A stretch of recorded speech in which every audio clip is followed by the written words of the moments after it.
rencontrer. C'est dommage, malheureusement, la salle ne peut pas contenir tout le monde. J'ai appris qu'on a dû refuser du monde.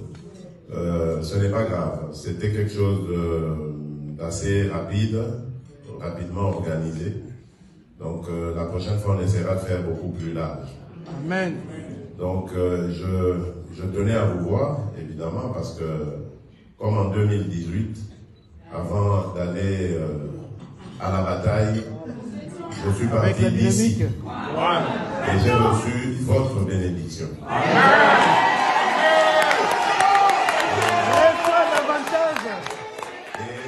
Et j'avais ramené la victoire.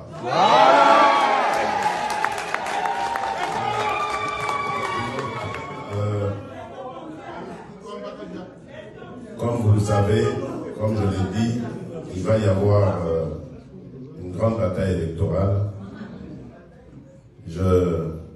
Ce n'est plus un secret, mais je l'annoncerai officiellement lorsque je serai à Kinshasa, par hommage d'abord à notre peuple et priorité à notre peuple, dont la majorité se trouve au Congo, donc je l'annoncerai officiellement là-bas, mais bon, vous savez, que ce soit par votre volonté, que ce soit par ma propre volonté par rapport à ce que nous avons commencé à faire dans ce pays, je vais redemander la confiance de nos compatriotes.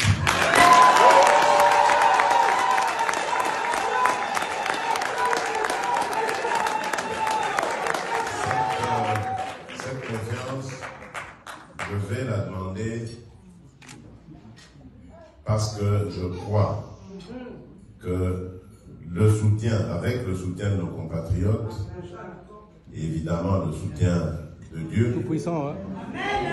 Nous allons réussir à sortir notre pays du gouffre.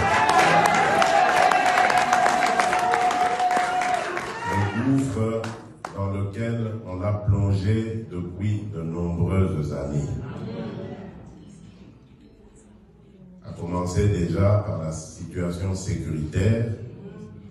Vous savez que c'est depuis 1994 que la République du Zaïre, à l'époque devenue ensuite la République démocratique du Congo, tire le diable par la queue. Parce que nous avons eu le malheur d'ouvrir nos portes à nos frères voisins qui subissaient les affres du génocide. Et depuis lors, les malheurs se sont invités dans notre pays. Nous n'avons cessé de compter nos morts dans l'indifférence la plus totale de la communauté internationale. Mais aujourd'hui, je peux vous dire que grâce à la diplomatie efficace, volontariste et surtout intelligente que nous avons menée, je suis vraiment en mesure de vous dire que la situation est en train de changer en notre faveur.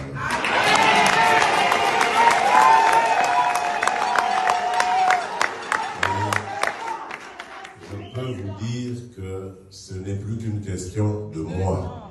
Amen. Suivez ça avec moi et vous me donnerez raison. Béto. Je ne peux pas en dire plus à ce stade, mais je suis convaincu de ce que je dis et ce que je fais.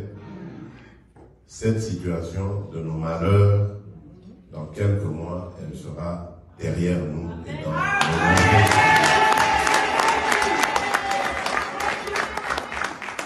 Et donc, cela, pour que ça réussisse, ça doit passer par ma réélection. Amen. Sinon, ce sont les ennemis de la République démocratique du Congo qui reprendront le dessus.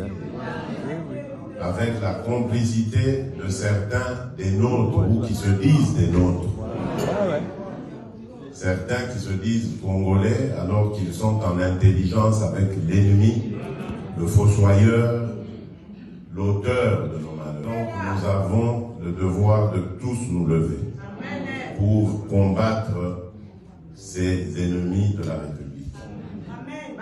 C'est vrai, nous sommes dans une démocratie, Mais on ne doit pas profiter de la démocratie pour faire du tort au peuple en complicité avec nos ennemis. C'est pour ça que j'avais dit en son temps, c'était un Mbujimaï, certes je fus démocrate, mais je n'hésiterai pas à écraser